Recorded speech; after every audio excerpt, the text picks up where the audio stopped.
Jade, Brandon, Cannon, Julie, and Gracie. and today we'll be interviewing our new principal.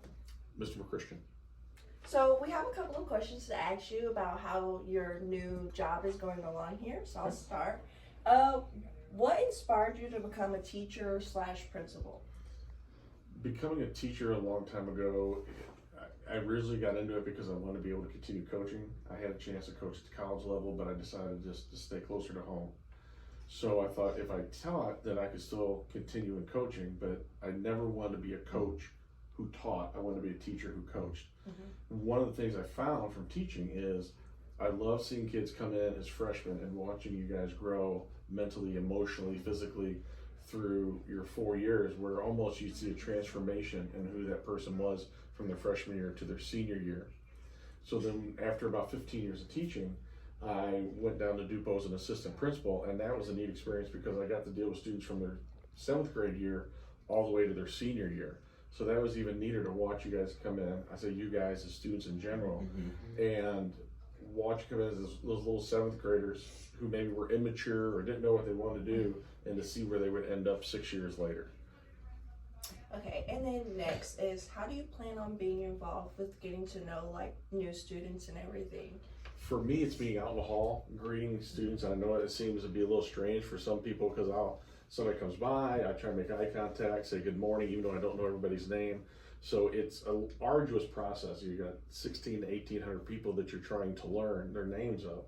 So it's always just greeting people in the hall, letting them see me, being in the cafeteria as much as I can, and being in extracurricular events as much as I can. well, I'm Cannon, and here are my questions. What's your plans for the future at GCHS? You could come in and have a plan, but you're always tweaking that plan.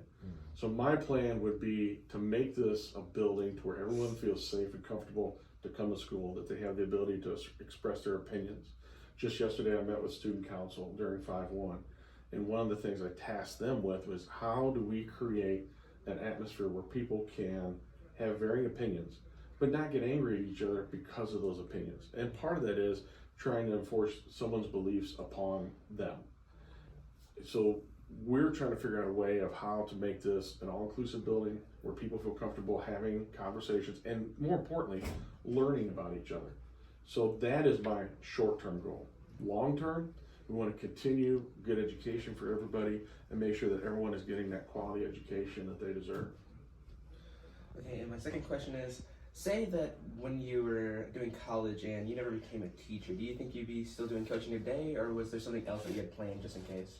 When I started college, I wanted to go into broadcasting, but I had that one professor that just made you miserable. So after my first semester, I changed gears, and I was going to go into education. My mom was a teacher. My dad had a teaching degree, but he didn't teach. My aunt was a teacher, and I really come from a family of educators. My cousin's a teacher, my brother-in-law is a teacher, my sister, and so forth. So I probably would have tried to pursue the rank of going into college. I always wanted to be a college basketball coach. And they always say if you're a college coach, make sure your home is on wheels because you're only somewhere 1 to 2 years and you're usually moving on somewhere else. So if I hadn't done that and I pursued it, I probably would have been hopefully coaching college basketball somewhere. Hi, I'm Brandon. What were the biggest challenges you faced in your previous school, and how did you overcome them? COVID would probably be the biggest challenge because where I was at, people didn't believe in COVID. It's a rural school. It's kind of removed from a lot of the day-to-day media that you get from being in a Metro East, a large area like this. So they didn't believe in any of it. They didn't believe it existed anywhere. The biggest challenge there was, how do you teach? No one had ever taught remotely before. My own mom, who is a retired teacher, would ask me, how are you guys doing it? And I'm telling her, we're making this up as we go along because there was no playbook. The only thing we kept referring to, my superintendent and I, being history people, would always refer back to the flu epidemic of 1919 and what mediation or mitigations were being put into place. And really the thing that saved St. Louis at that time period was social distancing, shutting things down. So that was the most difficult thing, is how, one, do we give people quality education, because we were not a one-to-one school at the time. We were, here are your handouts, come by from 10 to 12, we'll socially distance giving you handouts as you come up. Then the following year, we're able to get enough Chromebooks for everybody to where you could at least use them in class. And if you didn't have them at home, because we were on that blended schedule as many schools were, We were pushing those out. So it was trying to get people online, trying to get people to be interactive. And after that, now the thing has become, how do we get people caught up from what they've learned? We noticed a lot of the kids who were in Algebra 1 didn't have those skills because they were on a blended schedule in geometry. To Algebra 2, they were struggling because there were those skills that they hadn't gotten, and same with reading and writing, etc.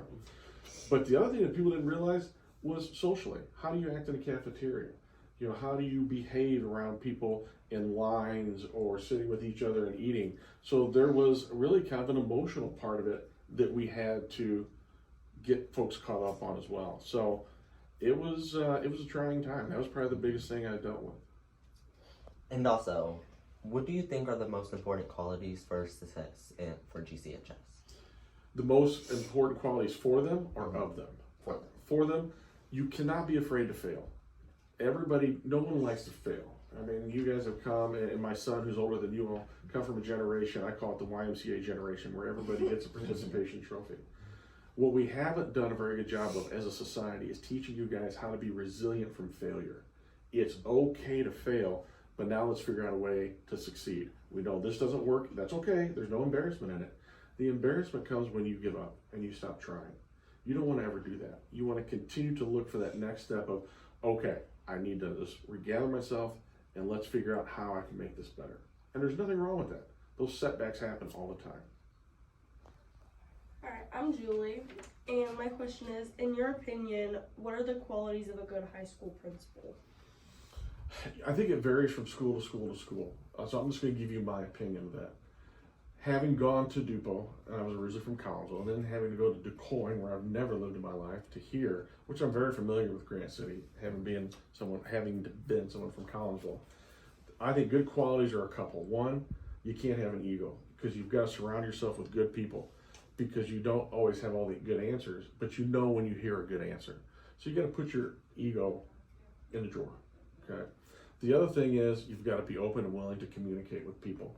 You have to allow people to have ideas and bring them to the table and run with those ideas if they feel that they're going to be beneficial for the school.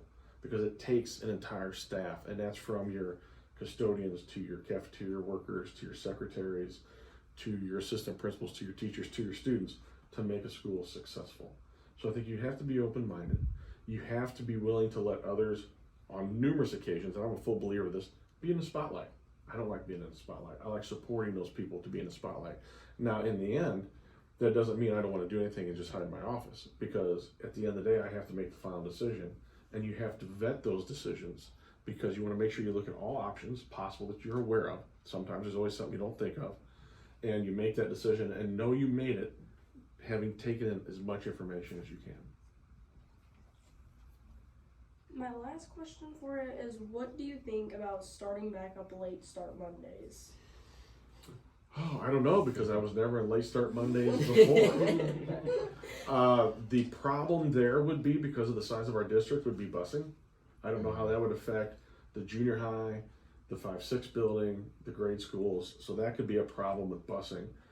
You know, that is a question that would have to be answered on an entire district level. So I can't really give you a good answer because I've never been through it, but I could see the problems with it.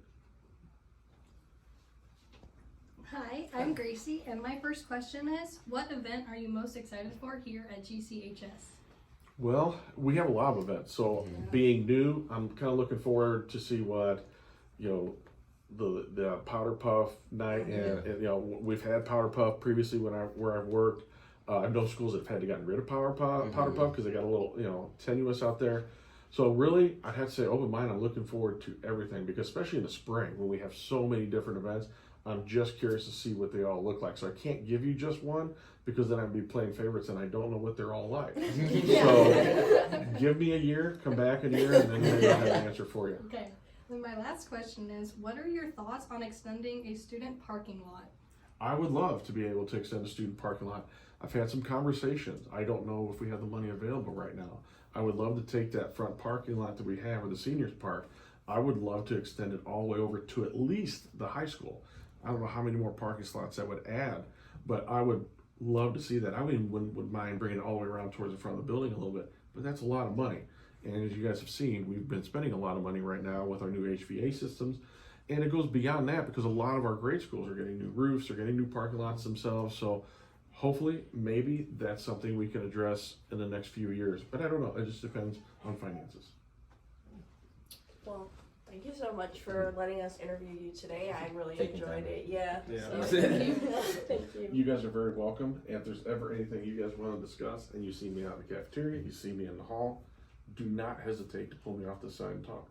For sure. But Thank you're going to have to reintroduce Thank you so yourselves. Yeah. You're going to have to reintroduce yourselves. There's a lot. Yeah. There's a lot. All right. Thank you guys. I appreciate you coming in. Thank you.